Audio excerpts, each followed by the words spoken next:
tout le soutien. Donc là, on va passer au 10e combat de la soirée, c'est ça?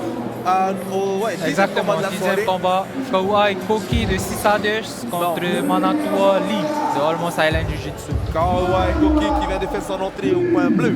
Donc Kawhi Koki a 19 ans ou 18 ans. Champion du monde en Jiu-Jitsu brésilien. Il me semble qu'il fait 3e place au Panams IBJJF. Et donc qui sera opposé à Manatua Lee qui est Satimov de la Almost Island. Satimo ou Satimaron? Maron. Satimaron de la Almost Island qui est aussi un ancien pratiquant de MMA, un ancien. Il est toujours pratiquant mais ça fait quand même des années qu'il pratique et ils se sont notamment, je pense, connus à la Taishan Top Team tous les deux. Kawhi qui a grandi dans la Taishan Top Team, il devait avoir 2 ou 3 ans avec son papa Mariri. Donc ce soir, règlement Jiu-Jitsu avec kimono et je pense que le combat va vite partir. Donc la différence avec le kimono, c'est qu'il y a les grips. Et donc c'est beaucoup de travail avec le grip et beaucoup de travail de la part des deux. Je pense que peut-être ça va dépendre de leur action, mais peut-être qu'il y aura des amenés au sol à partir de ces positions. Exactement. On verra bien quelles sont les stratégies que les deux côtés ont essayé de mettre en place. Une particularité quand même d'évoluer avec un gi, c'est la possibilité d'amener des étranglements effectués avec le gi de l'adversaire ou son propre gi. On voit que la tactique peut être différente. On peut voir aussi par exemple que Kawhi, lui, il a les doigts strappés. En fait, là on peut le voir à l'image, les doigts strappés. C'est pour avoir une bonne prise, mais aussi peut-être éviter d'éventuelles entorses durant la saisie. Comme on pouvait le voir, la poigne, il faut avoir une poigne quand même importante pour maintenir le kimono, tenir le kimono et maintenir son adversaire dans une position où justement on pourra le contrôler et puis travailler son game pour l'amener au sol éventuellement. C'est ça. Donc voilà, deux gros bébés en tout cas.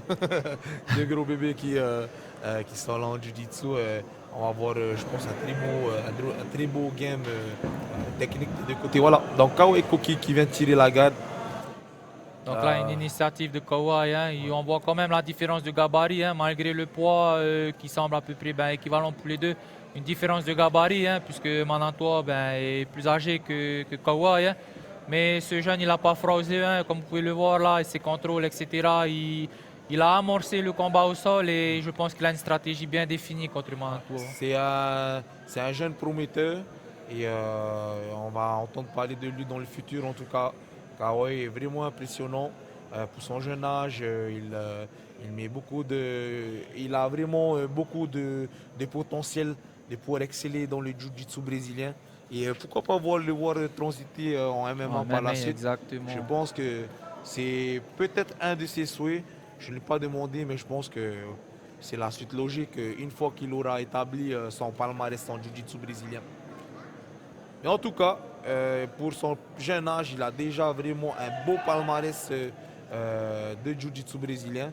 Et donc là, voilà, ils sont donc Manatua qui est dans la garde de Kawhi.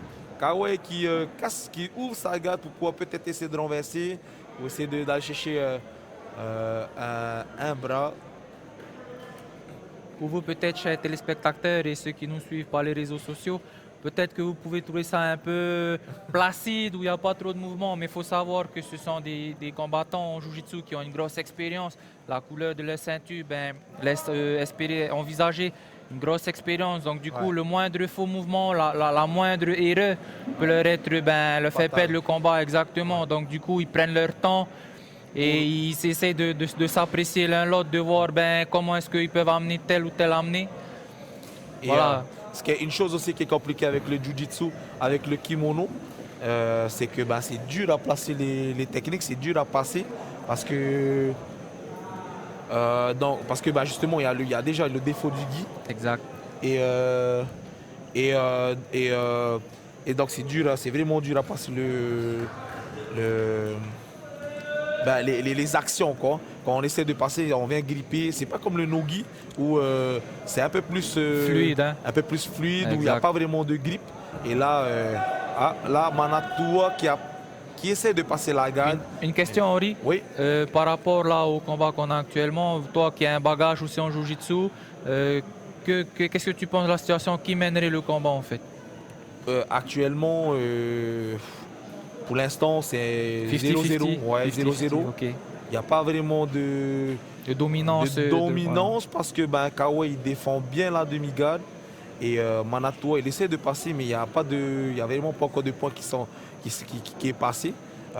Il faudrait que Manatua puisse passer en side control. Side control c'est de passer vraiment de côté et de mettre son poids sur Kawhi. Et Kawhi lui de cette position il pourrait peut-être chercher une soumission ou un renversement. Donc Kawhi qui essaie de monter sa jambe un peu plus haut. Exact. Peut-être on va avoir un upset ou peut-être voilà, tout va se jouer sur ces dernières 10 secondes. Donc dernières 10 secondes, ça va être dur de départager comment. Oh oh oh oh oh oh oh oh oh oh oh oh. Il y a eu un renversement Ça va être de la difficile part pour de les Kawhi. juges. C'était un très beau renversement d'ailleurs. Exactement. Je pense que peut-être il a marqué le point. On va voir. Je ne suis pas juge. En fait, il faut laisser les juges noter. Je ne suis pas assez expérimenté pour pouvoir noter sur cette dernière action. Mais en tout cas, voilà. On voit quand même que tous les deux ils sont vraiment adeptes du jiu-jitsu, c'est leur art et voilà, les juges sont en train de départager pour voir un peu qui gagne. Est-ce que tu penses, Henri, dans les prochains événements de MMA, là on a vu plusieurs évolutions en nogi et là en kimono, donc en JJB. Est-ce que peut-être un événement avec de la lutte peut-être? Peut-être avec de la lutte ou du grappling, hein, Ouais. peut-être je pense on peut envisager toute éventualité en tout cas, c'est envisageable. Hein. Et ouais, pourquoi pas. Voilà. Si on peut voir du jiu-jitsu, pourquoi pas de la lutte. Je pense qu'il faudrait qu'on mette aussi en place. Peut-être de faire un... Voilà. Ah, égalité. Égalité. Donc match nul pour les deux. Exact. Donc je ne sais pas comment ça s'est passé sur la dernière action. Mais voilà. Donc